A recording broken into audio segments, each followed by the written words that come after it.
지구에서 가장 건조하고 메마른 고원지이며 어떠한 생명도 살 수 없게 된 저주받은 남미의 땅. 볼리비아의 유일한 태평양 진입로였던 이곳은 잘못된 정책 한 번과 군사적 오판으로 빼앗기고 만다. 하지만 너무나도 척박한 땅이었던 그곳에서 세계 구리의 30%가 생산되기 시작하며 볼리비아로부터 그 땅을 빼앗은 나라는 굉장히 잘 사는 국가가 되고야 마는데,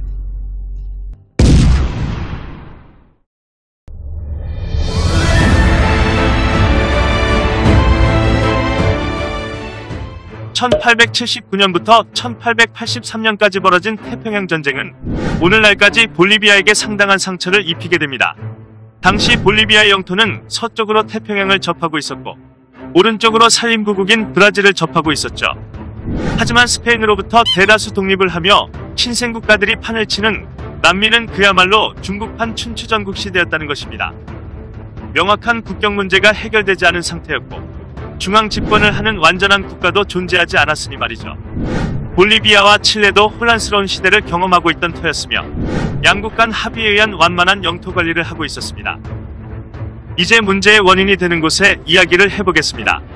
볼리비아는 자신들의 영토 서쪽에 위치해 있으며 볼리비아의 유일한 바다 출입구 역할을 하던 안토파가스타 지역을 개발하기 위해 칠레를 끌어들이게 되죠. 남미는 인구의 부족과 경제력 미비로 어떤 나라든 쉽게 자원을 개발하기가 상당히 어려웠습니다. 그래서 당시 볼리비아보다 조금 더 부유했던 칠레의 기업들에게 파격적인 혜택을 주며 안토파가스타 지역 개발에 열을 올리게 됩니다. 1874년 볼리비아 정부가 칠레 기업들에게 25년간 무과세 혜택을 제한하며 칠레 정부와 조약하기에 이릅니다. 때문에 이 소식을 접한 칠레 기업들은 볼리비아의 안토파가스타 지역으로 몰려들게 되었죠. 무과세라는 특수한 혜택을 받는 칠레 기업들은 너도나도 앞다투어 지역 개발에 참여하게 되면서 양국은 차이가 있으나 괜찮은 경제 효과를 보게 됩니다.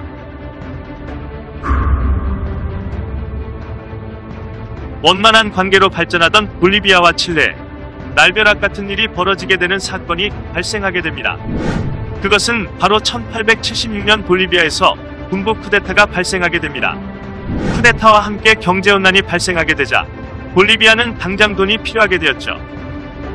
하지만 열악한 경제 상황 속에서 볼리비아는 돈을 만들어낼 수 없는 상황이었고 어떤 방법으로든 국가 재정이 필요하게 되었죠.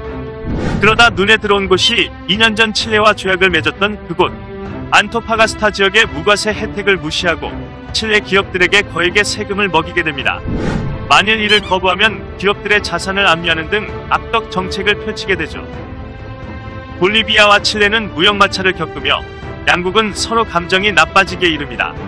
또한 볼리비아가 안토파가스타 지역에 철도를 연결하면서 안토파가스타 지역을 완전한 자신들의 영토로 확정하려 하자 칠레는 단단히 화가 나기 시작했습니다.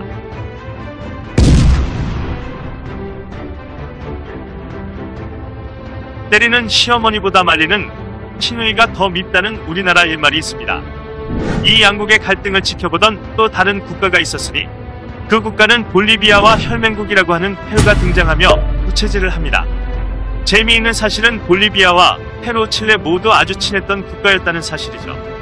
이들은 서로 1864년부터 1866년까지 스페인과 벌였던 친차제도 전쟁 당시 똘똘 뭉쳐 스페인과 싸우던 연합군이었다는 사실을 잠시 잊은 듯합니다.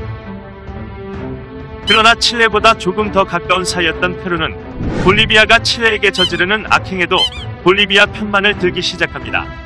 칠레는 단단히 화가 나기 시작했고 안토파가스타 지역에 있는 자신들의 기업과 지역 개발권을 빼앗기지 않기 위해 칠레는 결심을 해야 했죠. 안토파가스타 지역에 자신들의 군대를 파견하기에 이릅니다. 바다에서 해전이 벌어지게 됩니다. 용맹무쌍한 바다의 군사 해군들이 전쟁을 벌이게 되는 것인데 칠레는 황당하게도 바다에서 볼리비아의 국기를 단 전함을 구경조차 할 수 없었습니다. 볼리비아의 경제력은 당시 남미에서 가장 못사는 국가였기에 별다른 해군력을 보유하지 못했습니다. 때문에 바다에서 벌어지는 해전은 페루의 목이었죠. 칠레와 페루는 볼리비아를 대신하며 해상 전투를 벌이게 되는데 하필이면 이 전투에서 칠레가 승리를 하게 됩니다. 전쟁에서 승리한 칠레는 볼리비아에게서 안토파가스타 지역과 페루에게서 타크나 타라파카, 아리카 지역 등을 병합하며 영토 지배권 및 경제권을 받게 되었고 볼리비아는 내륙국으로 몰락하기에 이릅니다. 전쟁을 도와준 페루도 더 이상 칠레에게 함부로 할 수 없는 상황이 되어버린 것이죠. 이후 칠레는 선심을 쓰듯 타크나 지역을 페루에게 돌려주었고 라파카와 아리카 지역에 대한 소유권을 인정받습니다.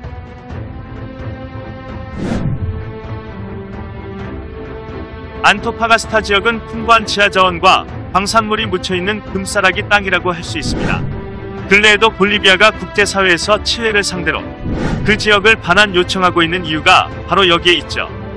안토파가스타 지역은 초석과 구리가 대량으로 땅에 묻혀있다고 알려져 있습니다. 과거 화약무기가 개발되면서 초석의 중요성이 크게 올라갔는데 문제는 자연산 초석은 중국, 인도, 칠레에서만 대량으로 채취가 가능했다고 합니다. 또한 구리는 오늘날 전 세계의 약 30%가 안토파가스타 지역에서 생산되고 있다고 하며 광산 산업은 칠레의 주요 산업으로 전체 GDP의 10%를 차지하고 있으며 그중 구리가 9%로 가장 큰 비중을 차지하고 있죠. 만일 볼리비아가 1870년대 약속을 어기며 무과세를 과세로 전환하지 않았다면 현재 볼리비아는 세계 최빈국이 되지는 않았을 것이란 생각이 듭니다.